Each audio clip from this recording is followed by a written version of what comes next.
حال پاکستان میں حالات خراب ہوئے، لوگوں کی نوکریاں گئیں، لیکن دنیا بہت زیادہ متاثر ہوئی۔ اس کے بعد کیا ہونے والا، کیا حالات ہوں گے؟ کیا 2021 حالات فوراً ٹھیک ہو جائیں گے؟ نہیں، 2021 بھی تقریباً ایسا ہی گزرے گا جیسا 2020 گزرا۔ ویکسین آ چکا، لیکن ویکسین کی کوئی ضمانت نہیں ہے کہ یہ انسان کو ٹھیک کر دے گا۔ اور پھر کس کمپنی کا، کس میڈیسن کمپنی کا آپ ویکسین لگوا رہے ہیں، یہ انجیکشن لگوا رہے ہیں، اس پہ خود ایک پوری بحث ہے۔ اور یہ پاکستان میں نہیں ہے، یورپ امریکہ میں جا کے دیکھ لیجیے۔ ہالینڈ کی 87,000 نرسوں نے انکار کر دیا، ہم گنی پگ نہیں ہیں، ہم یہ ویکسین نہیں لگوائیں گے۔ کبھی آپ سارے کورونا وائرسوں کی دیکھ بھال کر رہی ہیں، لگوا لیجیے سب، نہیں یہ انجیکشن ہمیں نہیں لگے گا۔ جب تک ضمانت نہیں دیتے کہ اس کے بعد کورونا وائرس نہیں ہوگا تب تک ہم نہیں لگوائیں گے۔ کا ضمانت کوئی نہیں دے سکتا، جب ضمانت نہیں دے رہے ہو تو پھر انجیکشن کس بات کا؟ یہ جتنی بڑی بڑی باتیں ہو رہی ہیں تو یہ 2021 بھی انہی حالات سے گزرے گا۔ اقتصادی حالات اور بدتر ہوں گے۔ غریب ممالک کے اندر بہت سے کھانے پینے کی اشیاء خوردونوش، اس میں قلت آ جائے گی اور قیمتیں بہت زیادہ بڑھ بھی سکتی ہیں۔ میں کچھ سا باتیں نہیں کہنا چاہتا، نہ پریشان کرنا چاہتا ہوں، صرف آپ کو سکھانا چاہتا ہوں کہ اپنے آپ کو تیار رکھیں۔ نجات کی صرف ایک کلید ہے، ایک کنجی ہے، ایک چابی ہے، وہ ہے وابستگی محمد و آل محمد۔ ایمان کو تھامے رکھیں، اپنے ایمان کو مضبوط رکھیں۔ سنیں گے، برداشت کریں گے میں اور کچھ بیان کروں؟ میں تھوڑا وقت لوں گا، آج بی بی سے متعلق مجھے پیش کرنا ہے۔ تو عزیزان گرامی، ابھی حالات اقتصادی، پھر اس کے بعد یہ سب کچھ لایا گیا ہے ایک نیا دنیا کے اندر نظام لانے کے لیے، سیاسی نیا نظام آئے گا دنیا میں۔ اس کے بعد اب وہ کب آتا ہے؟ اور نئی دنیا نہیں بنے گی۔ جو 20-30 سال 40-50 سال بعد ہونے والا تھا وہ آئندہ 5 سے 10 سال میں سب کچھ ہو جائے گا۔ یعنی جو دنیا میں اقتصادی تبدیلیاں آنے والی تھی، اکنامیکل چینجز، پولیٹیکل تبدیلیاں، جو دنیا میں سیاسی تبدیلی آنے والی تھی کہ آئندہ چین دنیا کے اقتصاد کا فیصلہ کرے گا، یہ سب کچھ ویسا ہی ہوگا جیسا پہلے ہونے والا تھا۔ پہلے 20-30 سال لگتے ہیں، 5 سے 10 سال میں سب کچھ ہو جائے گا۔ مجھے پوری طرح سے احساس ہے کہ سب لوگ خاموشی سے مجھے بہت غور سے سن رہے ہیں۔ ایک پوری سیاسی اقتصاد کے لحاظ سے اکنامی کے لیے بہت بڑی بڑی تبدیلیاں آئیں گی۔ میں کوئی لیکچر نہیں دے رہا ہوں، کبھی کوئی سیمینار موقع ملا تو پیش کروں گا۔ یہ نوٹ، کرنسی، سکے ختم ہو جائیں گے، کرپٹو کرنسی یا خود ڈیجیٹل کرنسی یا الیکٹرانک کرنسی آ جائے گا۔ پوری دنیا میں ایک ہی کرنسی ہوگی اور وہ آئندہ چین رن کرے گا، چائنا کے ہاتھ میں اس کا اقتصادی ہو۔ کوئی بات نہیں، کسی کو بھی چلنے دیں، ٹیلی فون کو کوئی مسئلہ نہیں ہے۔ یہ صرف اور صرف ایک خاص کلپ بن رہا ہے، اگر بند کرنے کے لیے کہتے ہیں انتظامیہ کے ساتھ کوآپریٹ کیجیے گا، بہت سے کیمرے لگے ہیں، کوئی مسئلہ نہیں ہے، مجھے سنتے رہیے گا۔ توجہ ہے میرے ساتھ میں کی جاری رکھوں، بولتا رہوں اس موضوع کو۔ ایسا نہیں گرامی، نئی کرنسیاں آئیں گی، یہ سب نوٹ وغیرہ ختم ہو جائیں گے، ایک کرنسی رائج ہوگی دنیا بھر کے اندر۔ آئندہ 5 سے 10 سال میں سب کچھ ہو جائے گا۔ 5 سے 10 سال میں یہ سب نئی کرنسیاں لے آئیں گے، چین ان کا، چائنا فیصلہ کرے گا۔ پاکستان کو ایک لحاظ سے فائدہ ہوگا کیونکہ اس کا الحاق اور اتحاد اب چین کے ساتھ ہے۔ جو حالات تھوڑے بہت خراب ہو رہے ہیں وہ پاکستان نے اپنا قبلہ بدلا ہے، مجھے پرواہ نہیں ہے۔ تو جو قبلہ وہ کعبہ تھا پاکستان کا، وہ محترم امریکہ صاحب تھا، اور اب جو ہے وہ چین ہو جائے گا۔ تو اس کے بعد کچھ سیاسی تبدیلیاں آئیں گی۔ میں زیادہ پریشان کر رہا ہوں؟ اب پاکستان کو فائدہ ہوگا چین کے ساتھ ہونے کا، راہداری بنے گی پورے ملک کے اندر، سڑکوں کے جال بچ جائیں گے، نئی ایئر لائنیں بھی آئیں گی، سفر بدل جائیں گے۔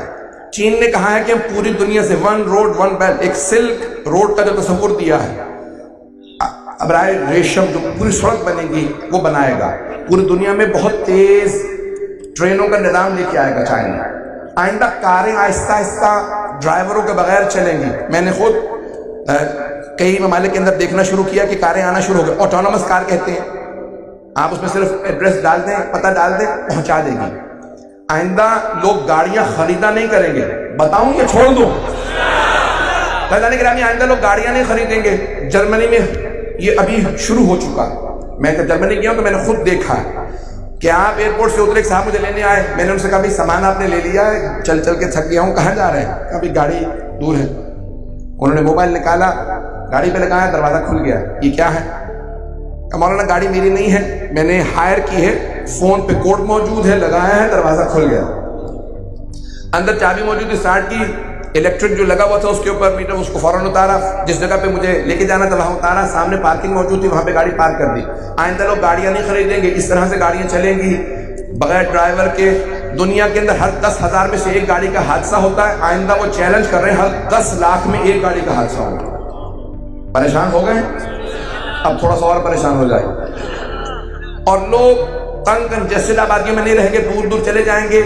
ابھی نئی جو ٹیکنالوجی آ رہی ہے, جو مختلف ایپس لائے جا رہے ہیں, جیسے زوم ہے, آہستہ آہستہ سب چیزیں, نوکریاں, ملازمتیں, سب کچھ کمپیوٹرائز ہو جائیں گی. لوگ باقاعدہ اپنے ایپ کے ذریعے, اپنے فون کے ذریعے, اپنے کمپیوٹر کے ذریعے, لیپ ٹاپ کے ذریعے اپنے سارے کے سارے کام کریں گے. پڑھائی بھی وہیں ہوگی اور تعلیم بھی وہیں ہوگی, نوکریاں بھی وہیں ہوگی, بہت زیادہ.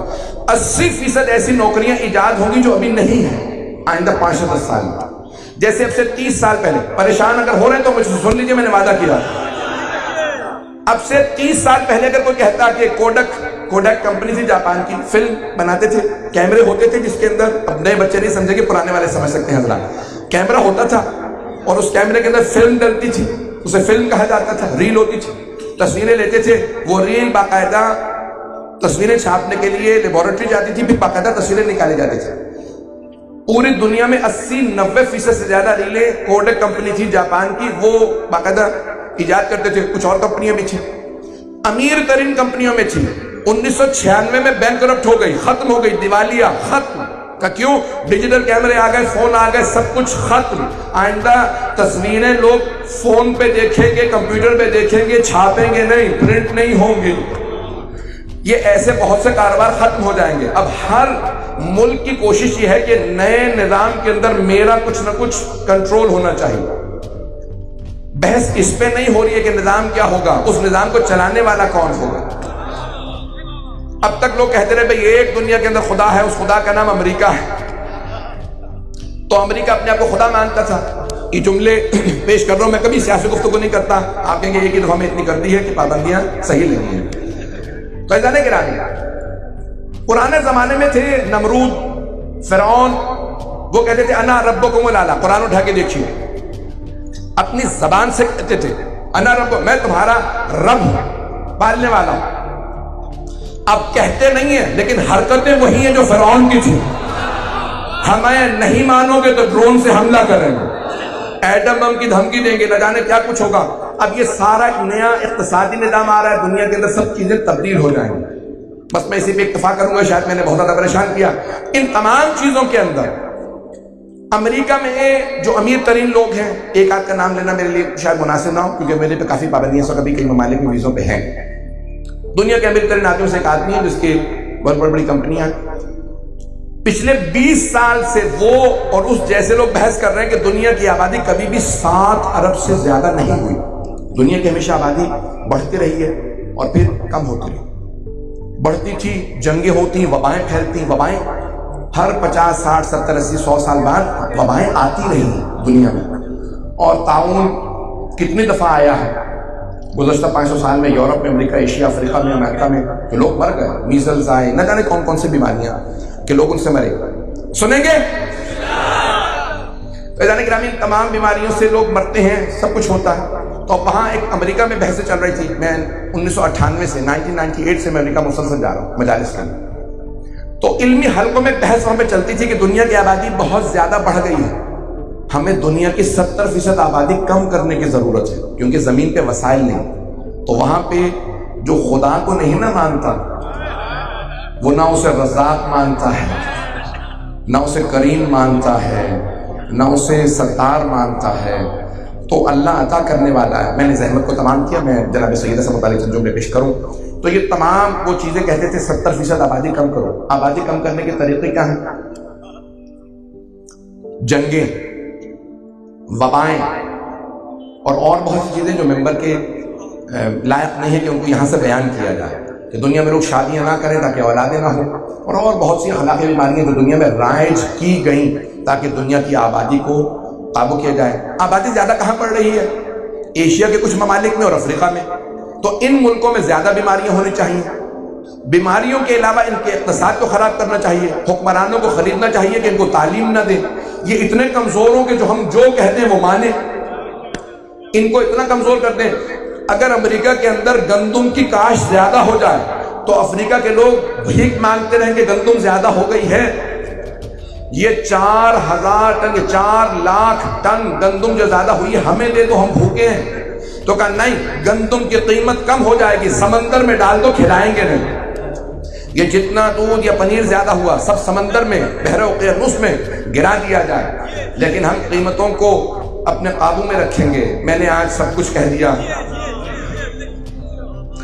عزیزان گرامی، جب جناب امیر نے کہا ہے کہ حق کو لوگوں تک پہنچانا ہم پہ لازم ہے،